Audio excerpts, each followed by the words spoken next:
खामोश। औज़ु बिल्लाहि मिनश शैतानिर रजीम, बिस्मिल्लाहिर रहमानिर रहीम। प्यारे बच्चों, अस्सलामु अलैकुम व रहमतुल्लाहि व बरकातुहू। व अलैकुम अस्सलाम व रहमतुल्लाहि व बरकातुहू। रब्बि इश्रह ली सदरी व यस्सिर ली अमरी वहलुल उक़दतम मिन लिसानी यफ़क़हू क़ौली। Rabbi ज़िदनी इल्मा, rabbi ज़िदनी इल्मा, rabbi ज़िदनी इल्मा। अल्लाहुम्मा इन्नी अस्अलुका इल्मन नाफ़िअन व रिज़्क़न तय्यिबा व अमलन मुतक़ब्बला। अल्लाहुम्मा अल्लिमनी अल-किताब वल हिसाब। अल्लाहुम्मा ज़क्किरनी मिन्हु मा नसीतु व अल्लिमनी मिन्हु मा जहिलतु। अल्लाहुम्मा ख़ुज़ बियदी। मेरे बच्चों, आज हम लोग chemistry 9th class chapter number 1 का लेक्चर नंबर 14 स्टार्ट करने जा रहे हैं। और आज के इस लेक्चर में हम लोग बात करेंगे कि अगर एक मोल सिक्के आपके पास हो और पूरी दुनिया लग जाए उनको गिनने में, नहीं समझ आ रहा, पूरी दुनिया उसको गिनने में लग जाए तो कितने साल चाहिए उन सिक्कों को गिनने के लिए? सुन लें, इंटायर पॉपुलेशन, सारी की सारी आबादी द वर्ल्ड, दुनिया की, कैन नॉट काउंट, नहीं गिन सकती, वन मोल ऑफ कॉइन्स, सिक्कों के एक मोल को, इन ए ईयर, एक साल में। ठीक है? They need about 1 million years to count them. कितने साल? 1 मिलियन में कितना होता है? 10 लाख।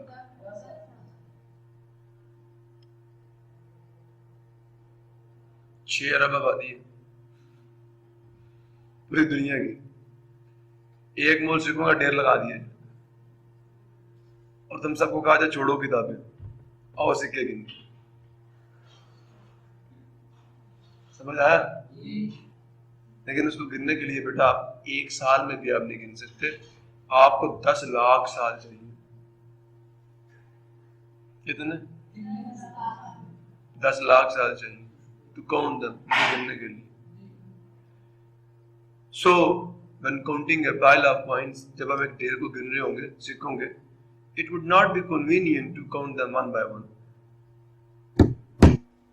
तो ये कह रहे हैं कि it would not be convenient to count them one by one. ये बात आसान नहीं होगी कि हम उनको एक एक करके गिनें। The concept of mole has given a very simple method. जो मोल का कॉन्सेप्ट है उसने हमें बड़ा ही सिंपल मेथड दे दिया। 1 ग्राम में मौजूद आप AMU गिन सकते हो, नहीं गिन सकते? 1 मोल होते हैं, ऐसा ही है ना? The concept of mole has given us a very simple method. मोल के कॉन्सेप्ट में हमें बड़ा ही सादा तरीका दे दिया to count large number of items. एक बहुत बड़ी तादाद में चीजों को गिनने के लिए। Mole is not only a number, mole सिर्फ एक नंबर नहीं है, but also represent definite amount of a substance, बल्कि ये एक मुतय्यन मिकदार जो मादे की उसको भी जाहिर करता है। अगर मैं आपको ये कहूँ ना 1 मोल कार्बन, तो इसका मतलब 12 ग्राम कार्बन, काउंट भी करता है और मास भी बताता है। ऐसा खूबसूरत नंबर है, सुन रहे हो? Just as 6.022 times 10 raised to the power 23 carbon atoms weigh 12 grams. अगर इतने ही कॉइन्स होंगे तो उनका भी एक डेफिनेट मास होगा। क्यों? मुझे ये बताओ, ढेर में पड़े हुए जितने भी सिक्के होंगे, सुन रहे हो? सिक्कों में से अगर आप एक सिक्का पकड़ लें और उसका मास निकाल लिए, mass of 1 coin, for example 2 ग्राम आ गया, ये आपको पता चल गया। मैस ऑफ 1 कॉइन निकालिए पुत्र, कितना आ गया? 1 ग्राम, 2 ग्राम। अब मेरा बच्चा, जो आपके पास ढेर पड़ा हुआ है, सुन रहे हो नहीं सुन रहे?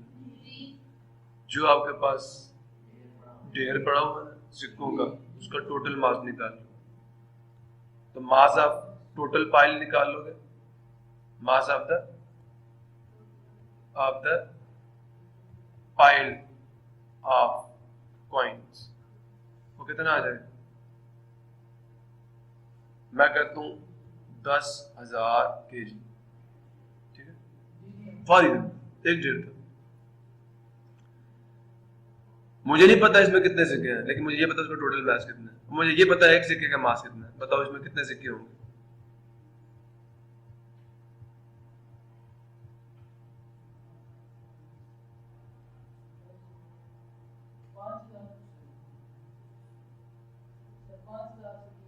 क्यों?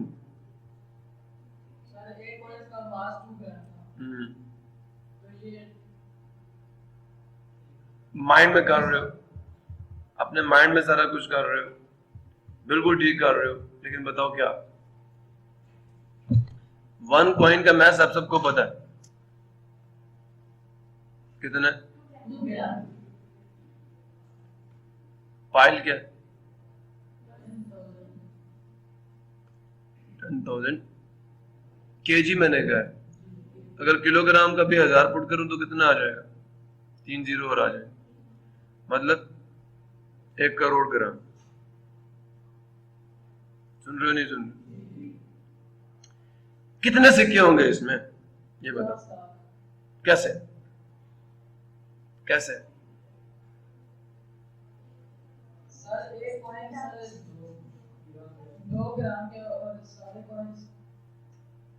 अगर आपने ये पता करना है इसमें कितने सिक्के हैं, गौर से सुन लें। तो पहले ये किसकी वैल्यू 10,000, 1 करोड़ ग्राम में कितने सिक्के ये पता करना ना। तो आपको मैंने रूल बता दिया कि 1 कॉइन में 2 ग्राम। तो तुम ये चेक कर लो कि 1 ग्राम में कितने कॉइन्स होंगे। जब 1 ग्राम की वैल्यू आपको पता चल जाएगी, दोनों साइडों को किससे मल्टीप्लाई कर दो? किससे? 1 करोड़ से मल्टीप्लाई कर दो तो 1 करोड़ ग्राम बराबर आ जाएगा जितने कॉइन्स होंगे। नहीं समझ आया? या एक सिक्के का मास से इसको डिवाइड कर दो तो आपको सिक्कों की तादाद पता चल जाएगी। नंबर ऑफ कॉइन्स किसके बराबर? Total mass divided by mass of 1 coin. और यही कर रहे हो तुम। जो नंबर ऑफ कॉइन्स होंगे, सिक्कों की जो तादाद होगी, वो total mass divided by mass of 1 coin के बराबर होगी। यही तो कह रहा हूं। तो टोटल मास कितना है जी? कितना? 1 करोड़ में कितने जीरो होते हैं? 7 जीरो डिवाइडेड बाय 2 ग्राम। सुन रहे हो बच्चे? तो 50 लाख ग्राम से ग्राम भी कट गया, ये नंबर ऑफ कॉइन्स आ गए। तो वो क्या कह रहा है, बजाय इसके तुम पूरे ढेर को गिनो, तुम एक सिक्के का मास निकालो और पूरे ढेर का मास निकालो। पूरे ढेर के मास को एक सिक्के के मास से डिवाइड करो, नंबर ऑफ कॉइन्स आपको पता चल जाएगी। आप ये बात समझ आ गई जी सबको?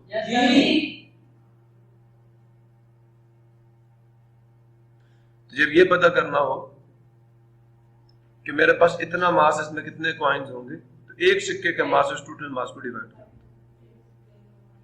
सारा को डिवाइड कर। आपकी बात समझ क्लियर हो गया? यही वो कहेंगे आपसे कि so an easy way to weigh them, एक आसान तरीका ये कि हम उनका मास निकाल लें, उनका वजन निकाल लें। If you know the mass of 1 coin you can count them by weighing. अगर आपको एक सिक्के का मास पता है ना, तो आप उन्हें वजन करके गिन सकते हैं। क्यों? जो टोटल वजन होगा, जो टोटल मास आएगा, उसको आप एक सिक्के के मास से डिवाइड कर दें, तो आपको टोटल सिक्कों की तादाद पता चल जाएगी। 2 ग्राम का मतलब 1 सिक्का। काउंटिंग हो रही है नहीं हो रही? 4 ग्राम का मतलब 2 सिक्के होंगे। नहीं समझ आया? तो आप ग्राम को काउंटिंग में, काउंटिंग को ग्राम में चेंज कर सकते हैं। क्लियर हो गया? जनाब अली, ये सारी बातें तो हो गई। ग्राम एटॉमिक मास की डेफिनेशन आ रही है जी। क्या होता है ग्राम एटॉमिक मास? नाम से शो हो रहा है, ग्राम एटॉमिक मास। एटॉमिक मास को जब तुम ग्राम में लिखोगे तो क्या बन जाएगा वो? नहीं, कार्बन का एटॉमिक मास क्या था? 12 AM। अगर मैं उसको ग्राम में लिख दूं तो कौन सा मास बन जाएगा? 12 ग्राम किसका मास है? कार्बन का कितने एटम्स का मास है? शाम को यही बिल्कुल सही कह रहे हो, बिल्कुल सही कह रहे हो। जब मास, एटॉमिक मास को ग्राम में लिख दिया जाए तो वो मोलर मास बन जाता है। मोलर मास क्या? 1 मोल एटम्स का मास। अब कार्बन के एक एटम के मास को अगर हम ग्राम में लिख रहे हैं, वो तो म्यू में था ना, तो ग्राम एटॉमिक मास कहलाएगा और यही मोलर मास। ये डेफिनेशन है, atomic mass of an element expressed in grams is called gram atomic मास। नहीं समझ आती? Is the gram atomic mass of carbon is 12 ग्राम। क्या कार्बन का ग्राम एटॉमिक मास 12 ग्राम है? एटॉमिक मास क्या था कार्बन का? 12 म्यू। तो पुत्र उसका ग्राम एटॉमिक मास क्या आ जाएगा? 12 ग्राम। इसी तरह what is the gram atomic mass of sulphur? एक एटम का मास क्या था? 32। तो ग्राम एटॉमिक मास क्या आ जाएगा? 32। और ग्राम एटॉमिक मास कितने एटम्स का मास? 1 मोल एटम का मास होगा, याद रखना। इसे मोलर मास भी कहते हैं। ग्राम एटॉमिक मास को मोलर मास भी कहते हैं। अब गौर से सुनना, कहते हैं if each of the carbon and sulfur sample shown above, जो मैंने आपको इधर दिखाया था, ये देख रहे हो? ये क्या सुन रहे हो? contains 1 mole of atoms। अगर हर सैंपल में कितने एटम्स आ जाए? 1 सल्फर के भी 1 मोल एटम हो और कार्बन के भी 1 मोल एटम हो, why do the samples have different masses? इसका जवाब मैंने दे दिया था। अगर सल्फर के भी 1 मोल एटम्स हो, कार्बन के भी 1 मोल एटम्स हो, सल्फर के 1 मोल एटम्स का मास 32 ग्राम आता है, कार्बन के 1 मोल एटम्स का मास 12 ग्राम आता है। डिफरेंट क्यों होता है? एटम्स की तादाद सेम है तो मास भी क्या होना चाहिए? नहीं होना चाहिए। आप कहते हैं सेम होना चाहिए। ऐसी बेवकूफों वाली बात हम करते हैं। मुझे ये बताओ, एक तरबूज और एक सेब, 12 सेबों और 12 तरबूज का मास सेम होगा? तो भाई ये तरबूज और सेब वाली बात है। कार्बन के एक एटम का मास 12 AMU था, सल्फर के एक एटम का मास अब वो 32 ग्राम ही आएगा ना भाई, डिफरेंट ही आएगा। एक एटम हैवी है, एक हल्का है। तादाद सेम होने से ये तो नहीं हो जाएगा क्योंकि मैसेज सेम हो जाएंगे, क्वांटिटी तो डिफरेंट ही रहेगी ना। समझ आया पुत्र? तो पुत्र ये क्या कह रहा है? एटॉमिक मास ऑफ कार्बन कितना था? इधर देखो जरा साइड पे, क्या AMU है, ग्राम है। सल्फर के एक एटम का मास पूछ रहा हूं कितना है? सल्फर के एक एटम का मास कितना है? पेन वहां रुका हुआ भाई, अल्लाह का वास्ता हुआ। ये लो किधर गया? सल्फर के एक एटम का मास कितना है? 32 ग्राम ना, एक एटम का मास 32। चपेट में आपको सबको सल्फर के एक एटम का मास, एटम का मास 32 क्या? अबे गधे हो गया? एटम का मास एटॉमिक मास यूनिट में निकाला जाता है म्यू में, फिर बोल रहे ग्राम। ग्राम बहुत बड़ा यूनिट है, चींटी और हाथी बराबर हो सकते हैं? अबे एटम चींटी से भी छोटा है। अच्छा जी, हाँ जी, समझ आया? अरे क्या समझ रहे हो? मुझे भी अब कुछ ना कुछ समझ आना शुरू हो गया। और कहते हैं ना,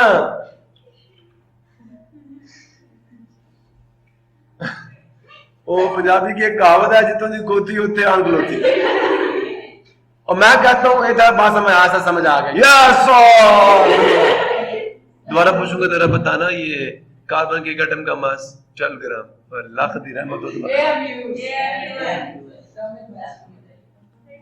चलो 32 AMU किसका मास है? कि 10 एटम्स का मास है ना? कितने एटम्स का? कितने एटम्स का? एक एटम का। अगर 32 ग्राम कर दो कितने एटमों का मास होगा? शुक्र है, ये बात याद रखना। इस बात को ये जिसने रख लिया ना याद, भाई पैसे पूरे हो गए। समझ आया नहीं यार? मेरी मेहनत का मुआवजा पूरा हो गया, बस मैं खुश हो गया। वो सुन रही है? पता नहीं क्या सुन रही है तू भी। अच्छा ये देखो, सोडियम के एक एटम का मास कितना होगा? 23 क्या? तो ग्राम एटॉमिक मास क्या होगा? 23 ग्राम। 1 मोल एटम का मास 23 ग्राम। एटॉमिक मास ऑफ जिंक कितने जी लिखा हुआ? 63, तो 64 AMU है। और अगर मैं ग्राम एटॉमिक मास लिखूंगा तो 64 ग्राम्स हो जाएगा। ग्राम atomic mass of an element contains 1 mole of atoms. याद रखना किसी भी एलिमेंट का जो ग्राम एटॉमिक मास, ग्राम एटॉमिक मास, ग्राम ग्राम, ठीक है, उसमें उसके 1 मोल एटम्स होते हैं। Therefore mass of 1 mole of carbon कितने? 12 ग्राम। तो जहां ग्राम एटॉमिक मास लिखा था वहां 1 मोल एटम डाल दो। 1 mole of atoms 12 gram. 1 mole of carbon atoms कितने? 12 ग्राम। 1 मोल, ये देखो यहाँ पे भी कार्बन डाल गया हूं मैं, यहाँ कार्बन होना चाहिए। ये अच्छा मैंने कहा सोडियम है, ये गलत है, ये भी गलत है, ये भी गलत है, बताते नहीं। आगे चलूं? चलो, ये नहीं ठीक हो सकता, ये मैंने इमेज लिया था कहीं से। अच्छा, gram atomic mass of an element contains कितने जी? व्हाट? हाँ जी, gram atomic mass of an element contains 1 mole of atoms, so gram atomic mass is also called molar mass of an element. Clear हो गया? देखो mass of 1 mole of carbon 12 gram हो गया, mass of 1 mole of sodium कितना हो गया? 23 gram हो गया, और mass of 1 mole of zinc कितना हो गया? 64 ग्राम्स। ओके। अच्छा, कहता है मोल ऑफ वाटर मॉलिक्यूल्स। अच्छा, मुझे ये बताओ वाटर का मॉलिक्यूलर मास कितना है? मॉलिक्यूलर मास, मॉलिक्यूलर, मोलर नहीं पूछ रहा, मॉलिक्यूलर पूछ रहा। और वाटर के एक मॉलिक्यूल का मास निकालना नहीं आता, तमाम एटम्स का मास ऐड कर दो, निकालना भूल गए, अल्लाह तुम पे रहम फरमाए। इधर देखो मॉलिक्यूलर मास ऑफ वाटर कितने हाइड्रोजन है? 2, 2 मल्टीप्लाई 1 प्लस ऑक्सीजन कितने हैं? 2 मल्टीप्लाई 1 कितना? वो 2 प्लस 16 18 क्या? AMU। मॉलिक्यूलर मास भी म्यू में लिखोगे, AMU में लिखोगे, ठीक है। और अगर यही मास मोलर मास ऑफ वाटर क्या आ जाएगा? AMU की जगह पे ग्राम डाल दो, बस ग्राम डाल देना बस, क्योंकि जब मोलर मास निकालोगे तो कार्बन के भी 1 मोल मॉलिक्यूल होंगे उसमें, समझ आया? तो 2 को 1 ग्राम से मल्टीप्लाई करना, कार्बन के 1 मोल एटम्स हैं, समझ आया? और कार्बन के भी 1 मोल एटम्स, ऑक्सीजन के भी 1 मोल एटम्स है, तो 16 ग्राम होंगे वो, 16 म्यू नहीं होंगे, वो मोल है ना, मोल मॉलिक्यूल, तो एटम्स यूज क्यों होंगे? अब 18 ग्राम जाएगा, सुन रहे हो? तो क्या 18 ग्राम और 18 म्यू बराबर होंगे? 18 म्यू में सिर्फ 1 मॉलिक्यूल ही बनता है, समझ आया? और 18 ग्राम में 1 मोल मॉलिक्यूल बने, अब समझ आया? 1 मोल मॉलिक्यूल जिसमें होंगे, इसमें सिर्फ 1 मॉलिक्यूल होगा, अब समझ आया? नहीं आया?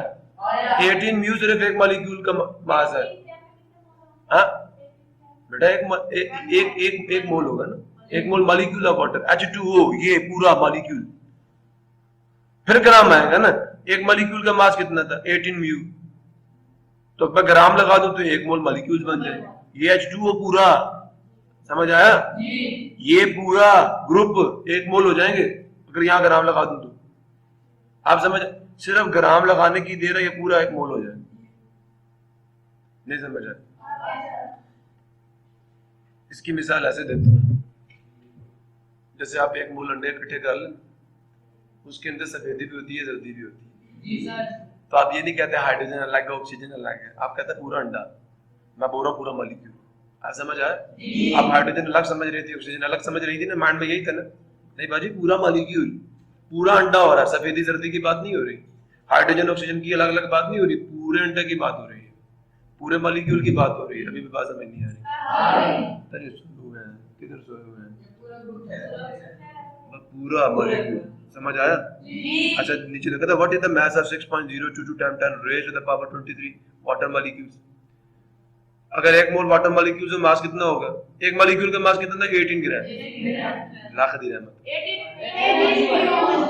1 मॉलिक्यूल का मास 18 म्यू था, और 1 मोल मॉलिक्यूल्स का मास कितना होगा? 18। शुक्र है। Is the mass of water molecule equal to, क्या कह रहा है? Is the mass of water molecules equal to the molecular mass of water? No, सही कह रहा है, मॉलिक्यूलर नहीं है, मोलर आना है, इधर मोलर है, MOLR, मोलर, सुन रहे हो? और यहाँ पे भी क्या है? मोलर। 1 मॉलिक्यूल का मास मोलर मास के कहाँ बराबर हो सकता है? नहीं हो सकता ना। मुझे आप लोगों से यही धोखा दी,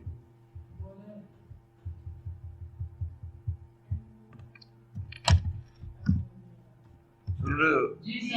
अच्छा ये बताओ, ग्लूकोज के एक मॉलिक्यूल के मास कितना होता है? निकालना आता नहीं आता? कैसे निकालोगे? एक मॉलिक्यूल का मास कैसे निकालोगे? निकालना दिखा हुआ मैंने। 6 मल्टीप्लाई कार्बन के एक एटम का मास प्लस 12 मल्टीप्लाई हाइड्रोजन के एक एटम का मास 6 मल्टीप्लाई ये 180 म्यू आएगा या 180 ग्राम आएगा एक मॉलिक्यूल का मास? म्यू। देखा ना, दोबारा पूछा मुझसे जनाब। मैंने ये कहा है, मैंने इज्जत माफ ये अर्ज की थी कि अगर आप ग्लूकोज के एक मॉलिक्यूल का मास निकालेंगे, एक मॉलिक्यूल का, तो मास ग्राम में आएगा म्यू में आएगा? एक मॉलिक्यूल का नहीं, एक मॉलिक्यूल का म्यू आएगा। यही कह रहा हूं। फिर ये कह रहा कुंटे, अब ये जो एक मोल है ना ग्लूकोज का, उसमें कितने मॉलिक्यूल्स होंगे? उसमें इतने मॉलिक्यूल्स, समझ आया? Na मॉलिक्यूल्स, ठीक है? तो उनका मास इतने ग्राम होगा। तो ये कह रहा what is the mass of one mole of glucose, जो लिखा हुआ ऊपर 180 ग्राम्स। अच्छा, is this mass of glucose, जो कि उसका कौन सा मास है? कौन सा मास है? Molar mass equal to the, अच्छा अब ये सही कह रहा है। जिससे मुराद क्या है? मोलर मास। समझ आया? तो फिर मॉलिक्यूलर ठीक था,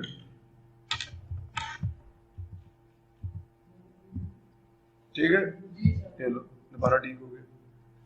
तो दिस से मुराद कौन सा मास है? मोलर मास। तो क्या मोलर मास मॉलिक्यूलर मास के बराबर होता है? नहीं होता ना। Definition of gram molecular mass, molecular मास को ग्राम में लिख दिया जाएगा तो कौन सा मास बनेगा? मॉलिक्यूलर मास जो कि म्यू में, उसको ग्राम में लिख दीजिए तो कौन सा मास बनेगा? मोलर मास बनेगा। कोई बात कर रहा है, कहता है molecular mass of a substance expressed in grams is called gram molecular mass. Gram लगा दिया मॉलिक्यूलर मास से पहले, तो ये मोलर मास बन जाएगा। क्या खूबसूरत बात है, जो मॉलिक्यूलर मास था उसको ग्राम में कन्वर्ट करो तो क्या बन जाएगा? Molar mass. ग्राम मॉलिक्यूलर मास मतलब मोलर मास। सो समझ आया? वाटर के एक मॉलिक्यूल का मास निकालना आता नहीं आता? किस किस को नहीं आता? सबको आता है, निकाल दिया। ग्राम मॉलिक्यूलर मास क्या होगा? इतने म्यू की जगह पे ग्राम डाल दो। Similarly molecular mass of glucose, देखो ये 6 को 12 से मल्टीप्लाई किया, प्लस 12 को 1 से मल्टीप्लाई किया, और फिर 6 को 6 से करना है, हाँ 6 to 16 से, तो 180 म्यू आ गया। एक मॉलिक्यूल का ना भाई, ठीक है? मॉलिक्यूलर मास है ना। अब जब उसको ग्राम डालोगे तो ये एक मोल मॉलिक्यूल्स का मास हो जाएगा। क्लियर हुआ जनाब? ग्राम फार्मूला मास है। फार्मूला मास किसका होता है? फार्मूला मास किसका होता है? आत्मा सोई। फार्मूला मास किसका होता है? साल्ट का नहीं, आयनिक कंपाउंड्स का। अल्लाह का वास्ता है। मॉलिक्यूल्स किसके होते हैं? कोवेलेंट कंपाउंड्स के। ये फार्मूला मास आयनिक कंपाउंड्स का याद आया? मैंने कहा था फार्मूला यूनिट से शो करता है, आयनिक कंपाउंड्स को मॉलिक्यूल से शो नहीं करते। याद आया? डेफिनेशन क्या? ग्राम फार्मूला मास। अब किसी भी आयनिक कंपाउंड के एक फार्मूला यूनिट का मास जब ग्राम में लिखा जाएगा, NaCl का बताओ। चलो ये खाने का नमक पता ना, इसका फार्मूला क्या है? NaCl। अच्छा बताओ इसका फार्मूला मास क्या आएगा? ये 23 AMU प्लस 35.5 AMU 58.5 AM। ये कौन सा मास है? Formula mass. सुन रहे हो? एक फार्मूला यूनिट का मास फार्मूला मास होता है। अब अगर यहाँ पे ग्राम लगा दो तो ये ग्राम फार्मूला मास बन जाएगा। सुन रहे हो? और इसमें NaCl के कितने? 1 मोल मौजूद है। 1 मोल क्या? फार्मूला यूनिट्स NaCl मौजूद है। अब KCl का फार्मूला मास निकालो तो 74.5 म्यू आएगा। अगर ग्राम साथ डाल दोगे तो ये ग्राम फार्मूला मास जो है ये मोलर मास है।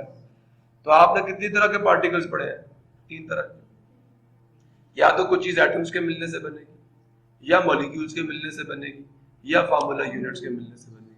एलिमेंट होगा तो एटम्स होंगे। समझ नहीं है?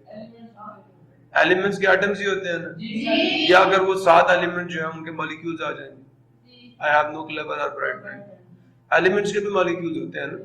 तो या तो एटम्स होंगे या मॉलिक्यूल्स होंगे, और आयनिक कंपाउंड्स के फार्मूला यूनिट्स होते हैं।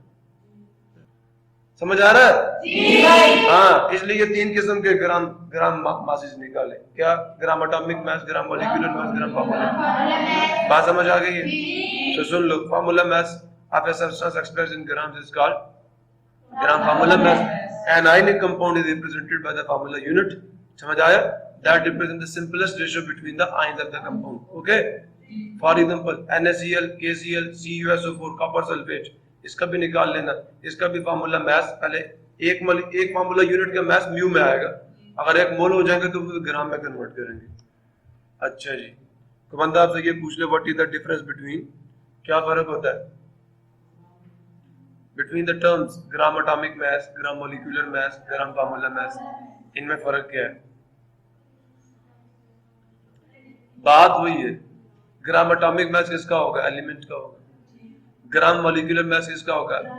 या तो किसी कंपाउंड का होगा या किसी एलिमेंट का होगा। एलिमेंट भी तो मॉलिक्यूल्स बनाते हैं। और ग्राम फार्मूला मास किसी आयनिक कंपाउंड का होगा। समझ आया? Atomic mass of an element, पहले डेफिनेशन आएंगी तीनों की, नहीं? Atomic mass of an element expressed in grams is called gram atomic mass. Molecular mass of a substance, substance मैंने क्यों लिखा? क्योंकि ये एलिमेंट भी हो सकता है और मॉलिक्यूल एलिमेंट का भी हो सकता है और कंपाउंड का भी, इसलिए सब्सटेंस लिखा। समझ आया? Molecular mass of an element और ए कंपाउंड, ये भी कह सकते थे, express in grams is called gram molecular mass. Clear हुआ? Formula mass of a substance मतलब कोई आयनिक कंपाउंड होगा, ठीक है? तो formula mass of an ionic compound express in grams is called gram formula mass. फिर ग्राम एटॉमिक मास जो होता है वो रिप्रेजेंट करता है किसको? ग्राम एटॉमिक मास में 1 मोल एटम्स होंगे ना, तो ग्राम मॉलिक्यूलर मास में क्या होंगे? 1 मोल मॉलिक्यूल्स होंगे। ग्राम फार्मूला मास में 1 मोल फार्मूला यूनिट्स होंगे। पढ़ लो, ये लिखा हुआ। Gram molecular mass represents 1 mole molecules of a compound or an element. हो सकता है ना, एलिमेंट होगा तो उसके मॉलिक्यूल्स होंगे, कंपाउंड होगा तो उसके मॉलिक्यूल्स होंगे, that exist in the molecular state. मतलब जो एलिमेंट मॉलिक्यूलर स्टेट में होंगे उनके ग्राम मॉलिक्यूलर मास में उनके 1 मोल मॉलिक्यूल्स होंगे। जैसे हाइड्रोजन के 1 मोल की बात करें तो 1 मोल मॉलिक्यूल्स होंगे हाइड्रोजन के उसमें। नहीं समझ आया? Gram formula mass represent the 1 mole formula units. क्या ये फार्मूला यूनिट्स मैंने नहीं लिखा था तो ये मैंने नीचे राइट करके लिख दिया। तो ग्राम फार्मूला मास रिप्रेजेंट करता है 1 mole formula units of an ionic compound. फिर जो ग्राम एटॉमिक मास में कितने पार्टिकल्स होंगे? अगर 1 मोल एटम है तो कितने पार्टिकल्स होंगे? और भाई जहां 1 मोल लिखा वहां पे इतने पार्टिकल्स डाल दो, नंबर लिख दो बस। सारे मेरे मुंह को देख रहे हैं। ग्राम एटॉमिक मास रिप्रेजेंट्स 1 मोल की जगह पे डाल दो 6.022 इतने एटम। ग्राम मॉलिक्यूलर मास कंटेन जितने मॉलिक्यूल्स, ग्राम फार्मूला मास कंटेन जितने, जहां 1 मोल लिखा वहां इतने पार्टिकल्स डाल दो बस, कुछ नहीं होता। समझ आ गया? पता सब है लेकिन बोलते नहीं। ग्राम एटॉमिक मास रिप्रेजेंट क्या करता है? Molar mass of element. ये किसको? ग्राम molecular mass molar mass of compound और एलिमेंट। ग्राम फार्मूला मास किसको शो करता है? Molar mass of an ionic compound. अब ये 4 फर्क सारे एक जैसे हैं। समझ आया? सिर्फ एक चीज चेंज करनी है, इसको देख लेना। इसी के साथ ये मोलर मास की डेफिनेशन है, the mass of 1 mole of a substance is called its molar mass. Remark ये है, molar mass is expressed in grams. Molar mass is atomic mass, molar mass is atomic mass, molecular mass और formula mass expressed in grams. Clear हो गया? ये 2 definition थी। अब बेटा जी ये जो मैंने स्लाइड आपके सामने लिखी है ये मैं भी आपको बिल्कुल नहीं बताऊंगा। टोटल 3 फार्मूले हैं। जिस बच्चे को ये 3 फार्मूले समझ आ गए उस बच्चे को जितने भी न्यूमेरिकल्स आ गए सारे के सारे समझ आ जाएंगे। अल्लाह हाफिज़।